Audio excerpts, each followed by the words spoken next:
ഞാൻ പലപ്പോഴും ചിന്തിച്ച് നോക്കിയൊരു കാര്യമാണ്. ഇപ്പോൾ ഒരാൾ പറയുകയാണ്, ഇപ്പോൾ ഞാൻ ഒരു യുക്തിവാദി ആയതിനു ശേഷമാണ് മദ്യം ഉപേക്ഷിച്ചത് എന്ന് പറയുന്ന ഒരാളെ ഞാൻ ഇതുവരെ എൻ്റെ അനുഭവത്തിൽ ഉണ്ടായിട്ടില്ല.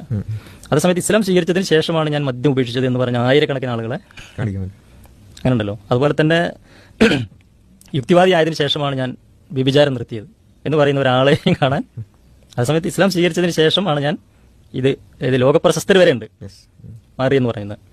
ഇപ്പോൾ യുക്തിവാദി ആയതിനു ശേഷമാണ് ഞാൻ ചൂതാട്ടം നിർത്തിയത്, അങ്ങനെ ഒരു സംഭവം ഇല്ല. അതേസമയത്ത് ഇസ്ലാം സ്വീകരിച്ചതിന് ശേഷമാണ് എത്രയോ ആളുകൾ നമുക്ക് എന്ത് ചെയ്യാൻ പറ്റും. ഇങ്ങനെ മനുഷ്യൻ പൊതുവിൽ തിന്മയായി കാണുന്ന എല്ലാം ഇസ്ലാം സ്വീകരിക്കുന്നതോട് കൂടി എന്ത് ചെയ്യും, അവനത് സ്വാഭാവികമായിട്ട് അതിൽ നിന്ന് മാറി നിൽക്കും, നന്മയുടെ ഒരു വഴിയിലേക്ക്. അങ്ങനെ ഉണ്ടല്ലോ.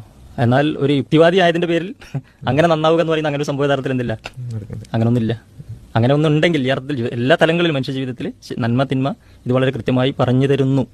ഇതല്ലാത്ത വേറെ ഏതെങ്കിലും ഒരു ആശയം ഉണ്ടെങ്കിൽ നമുക്ക് എന്ത് ചെയ്യാം. ഇത് യുക്തിവാദത്തിന് മാത്രം വിഷയമല്ല, വേറെ ഏത് ഇതിനെ ചേർത്ത് വെച്ച് നോക്കിക്കഴിഞ്ഞാലും മനുഷ്യനെ ഈ തിന്മയിലേക്ക് നയിക്കുന്നതിൽ നിന്ന് തടയുന്ന പ്രകൃത മറ്റു ദർശനങ്ങൾക്ക് അർത്ഥത്തിലുണ്ടോ എന്ന് പരിശോധിച്ചാൽ എൻ്റെ ഒരു അറിവിലില്ല.